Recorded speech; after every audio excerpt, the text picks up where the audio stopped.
Yes, yes, yes. Sulit na sulit. Buti dumaan sa page ko yung ad mo. Sir Dong, kamusta po ang Swap Yes. 499 project one-on-one coaching with Mentor Mark? Marami ako natutunan, Mark, dito.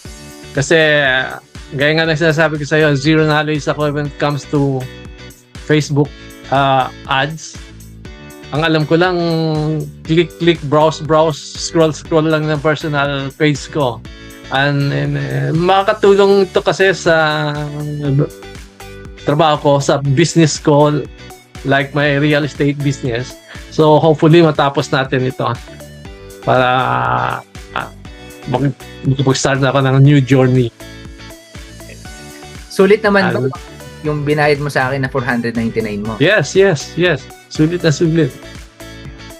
Kasi marami akong dito pa lang sa session na to. Dami na akong naintindihan eh. From zero to umakyat na yung knowledge ko. Kaya thank you, Mark, sa buti dumaan sa page ko yung ad mo. Click ko to. Diba? Doon pa lang, alam ko yung pangangailangan mo eh. Dumaan na ako sa... Yeah. Okay. And lastly, what can you say to those who are still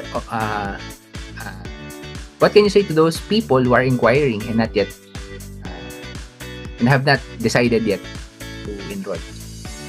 At sa mga nag-inquire about this session of Swabe 499, I would encourage you to attend kasi marami kayo lalo pag zero knowledge ka sa Facebook ad, marami kang matutunan dito kapag start ka na. Kaya thank you, Mark, for this session. Sir Dong, are you happy? Yes, I am. Yeah. Kaya kung gusto mo mapublish yung first FB ads mo na walang BS, enroll now sa Swabe 499 project. Limited slots only, kaya sign up today.